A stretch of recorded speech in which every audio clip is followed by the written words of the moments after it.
Hi everyone, Adrian here. In this video, we're going to be talking about buyer's agents. Okay, I have recently had an appointment with a property investor and the topic of buyer's agents came up. So this was a post that I've just put up on LinkedIn. I'm going to read it out. We're going to talk through it. And this is just standard stuff that we go through with a lot of our property investors. They wonder what is a buyer's agent? What skills do you need from a buyer's agent? Have I used a buyer's agent? All those kind of questions. So if this video interests you, we'll go through all of that right now. So let's go through the post first, and then we're going to talk about it. So I got a question about buyer's agents on a recent appointment with a property investor. We talked about their fee and if they're worth it. Some charge 10 to 15 grand. Some charge a percentage, which is normally around 1.8 to say 2.2%. And then we talked about, the amount of subclass 18-year-old buyer's agents that have entered the industry in the past 3 years. There's been quite a few different courses that have come out that are teaching people to be buyer's agents. And in the last 2 or 3 years, we've seen quite a few people, especially younger people, and some of the courses that we're seeing saying, things like, you could be a buyer's agent part-time and get 20 to 30 grand on a deal, which I don't think, promotes the professionalism of that particular role. And look, the same thing can be said for mortgage brokers. So I'm not taking stabs at anyone in particular, because when I look at mortgage brokers as well, I've been in finance for 14 years straight. It's all I've ever done in 3 or 4 different forms. And, many people enter the mortgage broking space, having a midlife crisis, and they used to be a hairdresser. And, the stats show that only the top kind of 5 or 10% of mortgage brokers do any kind of volume. So the same thing goes for mortgage brokers as well. So let's go back to the post. Then we talked about how I vetted the buyer's agents. So I've been in finance for 14 years, so it's a little bit different with me compared to the majority of the people out there. I was tracking a couple of buyer's agents for about 3 to 5 years before I even needed to use them. Most don't have this luxury though, so we're actually going to come back to that point, and I'll talk about it at the end, and we'll discuss, what you could potentially do there. But if you've got someone like me that has already done that for you, and I'm not just giving you a buyer's agent that, I can say my clients have worked with, it's a buyer's agent that I've actually worked with personally, all right? So that's the kind of difference. But we will talk about, some of the different strategies with vetting buyer's agents.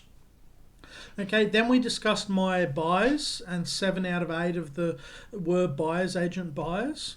Okay, then we discussed why I needed a buyer's agent and the skills I needed versus most others.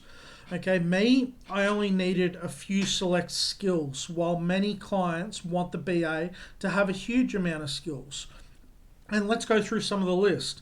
Data interpretation, deal finding, negotiation, closing, modeling for finance and numbers, talking about building up a bigger portfolio, structure and timing, monitoring and understanding land tax, structures to maintain serviceability with the big banks, land tax threshold management, a good network of accountants, quant surveyors, fee depreciation reports, solicitors and finance brokers. And some buyer's agents are in one place and they source all across the country. Some buyer's agents are boots on the ground, they only source in one area. So there's a lot of different things to think on when you're trying to onboard a buyer's agent. All right, so let's go through the rest. So I have all of the above. So that 1 to 11, I'm pretty much done. I like to think that I'm pretty well versed in the majority of things in investment property buying, and as a finance broker that's dealt with investment property owners for the last 3 years straight, it's pretty much the only type of clientele that I deal with. So if I've got the skill set of 1 to 11, what are the kind of things that I needed in a buyer's agent compared to anyone else? So what I don't have is the time component. All right, I'm busy with work, appointments, running the business. So I need a BA that has these skills. I point in the right direction. They find the property.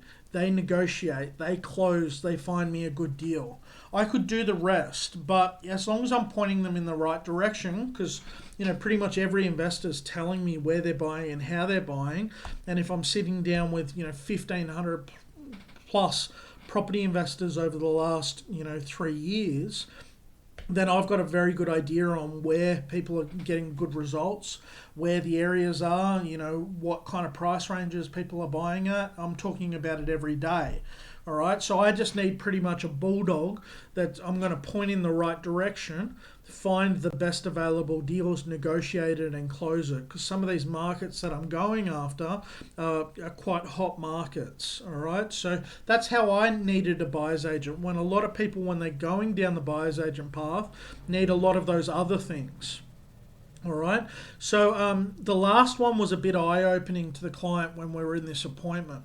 So I said in my last 1,500 plus investment property appointments, most, not all, but most of the big bopper clients had used buyer's agents to get there.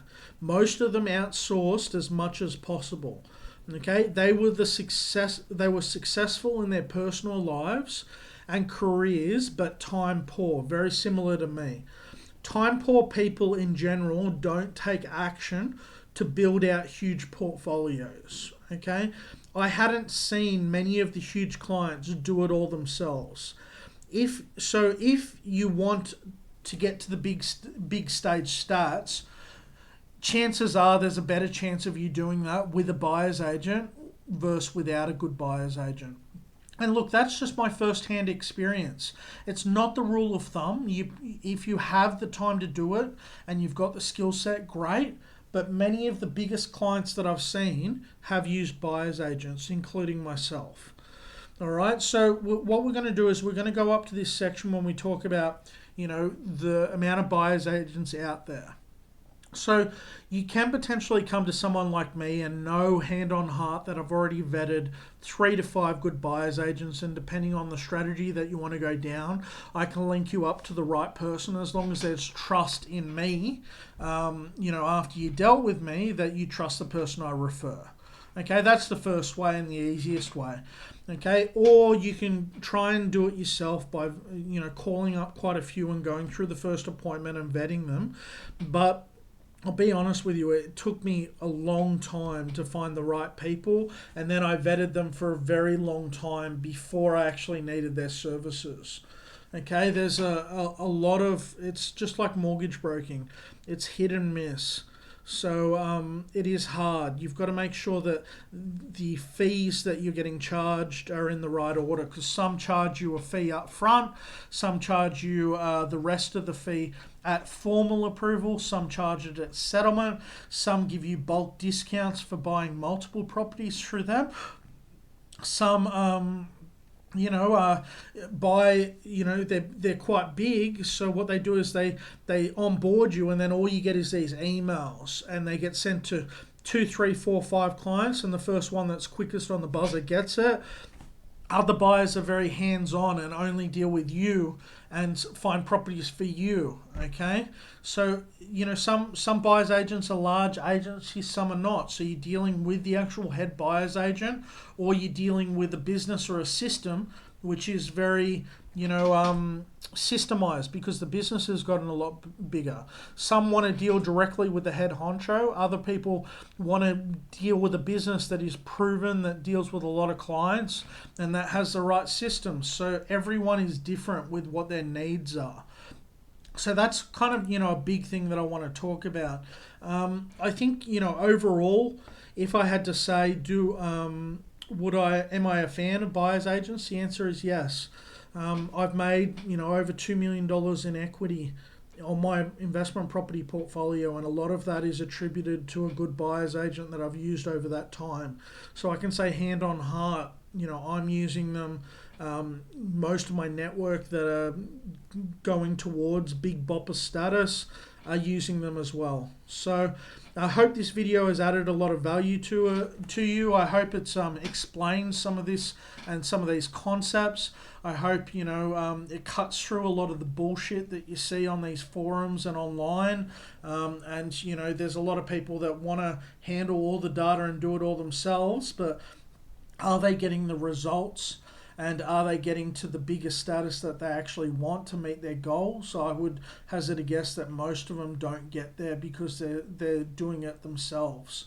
Okay, because a lot of the time you find the people that are doing it themselves, they want to handle the finance. So they deal with a banker, or they deal with a broker, or they switch brokers, or they don't go to the right broker. They're constantly having to micromanage everything, and they haven't handed off to the right professional.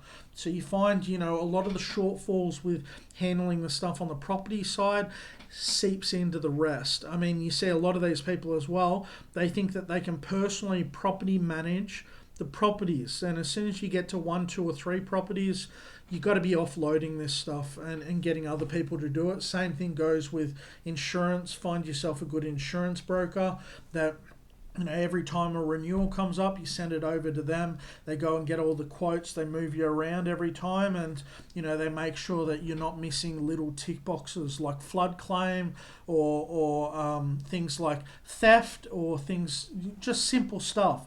I went to an insurance broker and I found out 3 out of my 8 properties didn't have the appropriate cover for landlord, one of the tick boxes I'd missed. Okay, so this is just simple concepts that we talk about. The bigger I get, the more I offload. I make sure that I have a center area of competence where I understand, and I can bullshit test the people that I bring to in my life, the professionals that I use, so I know enough to know that they can't do the runner on me or talk in concepts that I don't understand, but I offload it every time. All right, we're going ahead and we're trying to buy our 9th investment property right now, and we have signed a contract. We're waiting for the real estate agent to come back and sign on their side, and then we'll put the deposit down and we'll move on to the next deal. But we're at 9 investment properties, plus we're doing 4 granny flat builds, and hopefully in end of next year we could be buying another 4 to 6 investment properties plus granny flat builds on top of that. So I'd like to think that I've got a lot of experience in this area, and I'm trying to help as many people as I can out there. All right, so hit that like button, hit the comment button, subscribe to the channel, and hope that this is getting a lot of good information out there. And if you'd like to speak to me, go ahead and hit that link down the bottom in the comments thread. You can book an appointment straight into our calendar, and we can use our experience to get you to your goals. Have a great day, and we'll see you on the next video. Bye.